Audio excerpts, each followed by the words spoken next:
49 అంటే సంతానం, 49 అంటే సంతోషం. 39 ఆంధ్రప్రదేశ్ తెలంగాణ. నమస్తే, వెల్కమ్ టు ఐ డ్రీమ్. నా పేరు ప్రసాద్.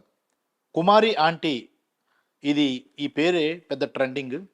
స్వశక్తితో ఎదిగిన ఆమె ప్రస్తుతం కష్టాల పాలైంది, రకరకాల విమర్శలు గురవుతుంది. దీనన్నిటికీ కారణం ఒకే ఒక్క మాట.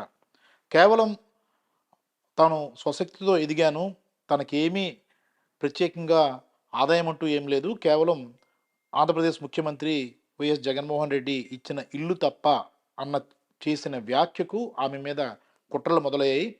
ఆమె ఏదైతే రకరకాల వంట పదార్థాలు అమ్ముతూ జీవనం సాగిస్తుందో దాన్ని రోడ్డు పైన ఉన్న షాపుని తొలగించాలని తెలంగాణ పోలీసులు నిర్ణయించుకున్నారు. దీని వెనక పెద్ద కుట్రే జరుగుతుంది, రాజకీయం కూడా ఉంది. ఈ అంశం ప్రస్తుతం నెట్లో వైరల్గా మారుతోంది. దీనికి సంబంధించి వైసీపీ నేత మల్లేశ్వర గారు ఉన్నారు. మేడం, ఈ కుమారి ఆంటీ వ్యవహారాన్ని ఏ రకంగా చూస్తారు? దీని వెనక ఖచ్చితంగా రాజకీయ కుట్ర ఉందని అనుకోవాలా? 100% అండి. ఎందుకంటే పాపం అసలు ఆవిడ ఒక చిన్న ఫ్యామిలీ, రేకుల షెడ్ వేసుకొని గత కొన్ని సంవత్సరాల నుంచి చేసుకుంటుంది. అవును. చిరు వ్యాపారి ఆవిడ. ఆమె మీద జులుం చూపించాల్సినటువంటి నెసెసిటీయే లేదు. అవును. ఎప్పుడైతే ఆవిడ నాకు ఏమీ లేదు, జగనన్న ఇచ్చినటువంటి ఇల్లు తప్ప అవును. అని ఆమె నోట నుంచి వచ్చిందో అప్పటి నుంచి, అంటే నిన్న అవును. అట్లీస్ట్ ఆవిడ వండిన ఫుడ్ని కూడా సేల్ చేసుకొని ఇవ్వకుండా, పాపం ఆవిడ వీడియోస్ చూస్తే తెలుస్తుంది, ఎండలు అలా నడుచుకుంటూ వెళ్తుంది. సిఏ గారిని కలవమన్నారు నిన్ను అని అనేసి. ఆ కావేలో చాలా అన్ని షాప్స్ ఉన్నాయి. అవును. ఇన్ని రోజులు అడ్డు రానటువంటి వీళ్ళకి ఆవిడ ఎంత ప్రాణం అండి ఆవిడది. అసలు పొద్దున్న 4 గంటలకు 5 గంటలకు లేసి ఆవిడ వంట చేసుకోవడం, ఆ తీరు, ఆ వీడియోస్ అన్ని నేను చూశాను. ఎంత నీచమైన రాజకీయాలంటే, మీరు చేయాలంటే ఇంకా బోల్డ్ ఉన్నాయి. పెద్ద పెద్ద బడా బాబులు, బడా దొంగలు ఉన్నారు. వాళ్ళ మీద మీ జులుం చూపించండి, వాళ్ళ ప్లేసెస్ లేపించండి, లేకపోతే వాళ్ళు చేస్తున్న దొంగ కన్స్ట్రక్షన్స్ మీద చూపించండి. అంతేగాని చిన్న రేకుల షెడ్ వేసుకొని ఆవిడ బ్రతుకేదో ఆవిడ బ్రతుకుతున్న ఆవిడ మీద ఎంత నీచంగా మీరు బిహేవ్ చేస్తున్నారు అని అంటే, ఎవరైనా సరే సార్ జాలి పడాల్సినటువంటి కుటుంబం. పాపం వాళ్ళకి ఏం లేదు కూడా. అవును. నాకు చాలా పర్సనల్ గా చాలా చాలా బాధ అనిపించింది. ఎందుకంటే ఈ ఒక ఏమంటారు, సామాన్య ప్రజలు వాళ్ళు ఇవాళ బతికితే చాలు అనుకుంటారు. అంతే, ఈ రోజు గడిస్తే చాలు. మేడలు కట్టేసో మిద్దలు కట్టేసో అనే ఆలోచనతో కూడా లేరు. పాపం అవును. వంట కూడా ఆవిడ ఒక్కతే చేస్తుంది. ఒక లేడీ అన్ని విధాలుగా కష్టపడి చేయడం అనేది అది చిన్న విషయం కాదు. నేను ఆ వీడియో చూసినప్పుడల్లా కూడా ఆవిడ ట్రెండ్ అయినప్పుడు చాలా హ్యాపీ అనిపించింది.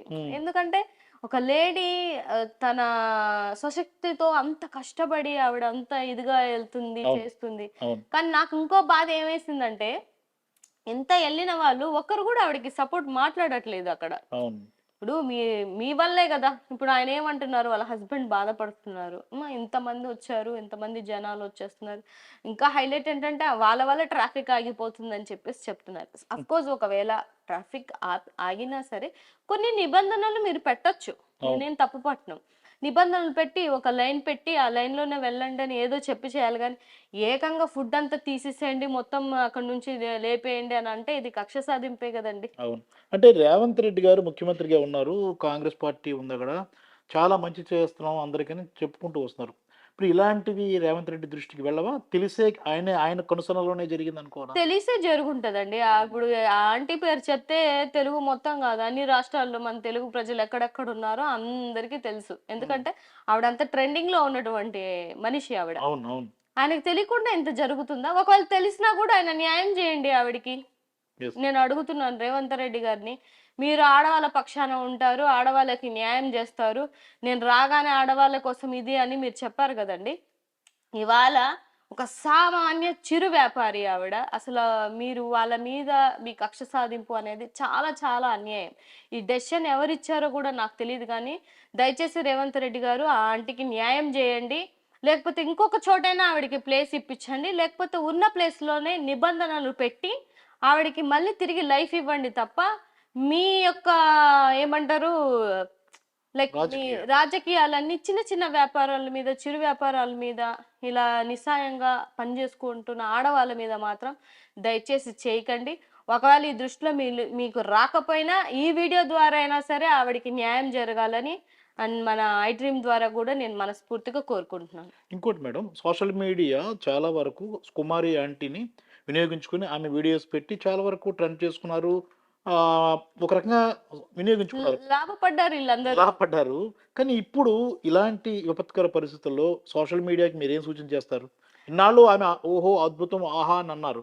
ఆమె కష్టాల్లో ఉంది. ఆమెకి ఎలాంటి సపోర్ట్ ఇవ్వాలని కోరుకుంటున్నారు? నేను పర్సనల్‌గా చేసేది గూడా ఏంటంటే అండి, ఇప్పుడు జరుగుతున్న సోషల్ మీడియా ఎలా జరుగుతుందంటే, విపరీతమైన హైప్ ఇచ్చేస్తున్నారు ఒక మనిషికి. అవును.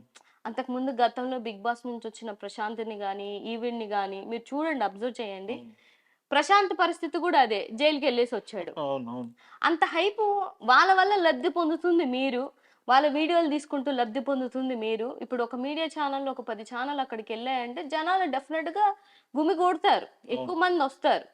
సరే పోనీ మీరు మీ వీడియోస్ వల్ల ఆవిడ ట్రెండ్ అయ్యి ఆవిడకి ఎక్కువ మంది జనాలొస్తున్నారే అనుకోండి. హ్మ్. మరి మీ మీడియా వాళ్ళందరూ ఇప్పుడు ఆవిడకి అన్యాయం జరిగింది గదా!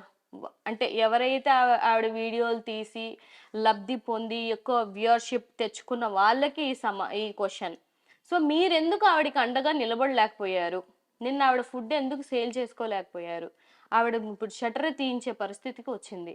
సో ఇది కొంతవరకు మీడియా మీరు కూడా దయచేసి సామాన్య ప్రజల్ని సామాన్యంగా వదిలేసినా తప్పు లేదు గానీ, ఇలా విపరీతమైన హైప్ తీసుకొనొచ్చి ఇప్పుడు ఎటు గాకుండా రోడ్డు మీద అందరూ వదిలేసి సరే, వెళ్ళిపోయారు. అంటే అన్యాయం ఎదురైనప్పుడు కూడా నిలబడాలి. అప్పుడు అది నిలబడ్డారు. నిలబడాలి అంటున్నాను. యెస్, ఇప్పుడు అంతే. కరెక్ట్. వ్యూవర్‌షిప్ మీకు ఆవిడ వల్ల కొన్ని లాక్స్‌లో, కొన్ని మిలియన్స్‌లో వచ్చాయి వ్యూస్. అవును. కొన్నైతే 5.8 మిలియన్స్ వెళ్ళాయి. నేను చూసాను. అవును. సో మీరు వాళ్ళ వల్ల ఎంతో కొంత లబ్ధి పొందున్నారు. పోనీ లబ్ధి కూడా కాదనుకోండి. వాళ్ళకి ఫేవర్ చేయాలనుకుంటున్నారు.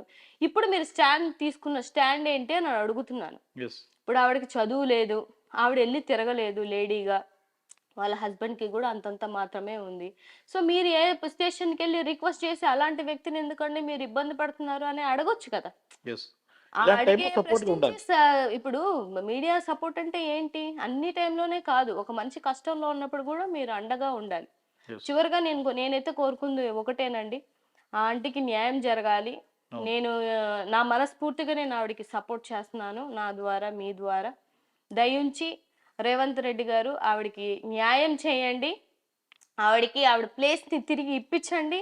లేదంటే వేరే చోట ఇప్పించండి. లేకపోతే కండిషన్స్ తోటి ఆవిడకి మళ్ళీ పాపం ఆవిడ ఏదైతే దినచర్యతో చేసుకున్నటువంటి ఆ ఫుడ్ బిజినెస్‌ని మళ్ళీ ఆవిడ చేతులకి మీరు తీసుకొనొచ్చి మంచి సీఎం అని మీరు అనిపించుకోవాలని నేను మనస్ఫూర్తిగా కోరుకుంటున్నాను. Right madam. విన్నాం కదా, కుమారి ఆంటీ వ్యవహారం అనేది ఇప్పుడు సోషల్ మీడియాలో ట్రెండ్ అవుతుంది. ఆమెకు జరిగిన అన్యాయాన్ని చాలామంది ఖండిస్తున్న పరిస్థితి కనిపిస్తుంది. దీని వెనుక రాజకీయ కుట్ర ఉందన్న ప్రధానమైన ఆరోపణ ఉంది. ఎందుకంటే నిన్నటికి నిన్న జగన్మోహన్ రెడ్డి వల్లే తనకి ఇల్లు వచ్చిందన్న వెంటనే ఒక్క రోజులోనే ఆమె షెడ్ని తొలగించేశారు. ఆమె ఫుడ్ బిజినెస్ని ఆపేశారు. దీని వెనక ఖచ్చితంగా రాజకీయ కుట్ర ఉందన్నది స్పష్టంగా అర్థమైపోతుంది. అక్కడ చాలా షాపులు ఉన్నాయి. ఈ ఒక్క షాపుతోనే ఎందుకు ఇబ్బంది అన్న ప్రశ్న కూడా తలెత్తుంది.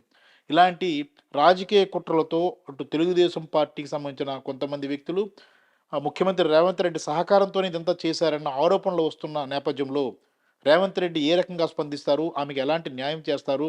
తిరిగి ఎలాంటి ఉపాధి అవకాశం కల్పిస్తారన్నదే ఇప్పుడు మన ముందున్న ప్రశ్న. కెమెరామెన్ మూర్తితో Prasad, I dream media, Visakhapatnam.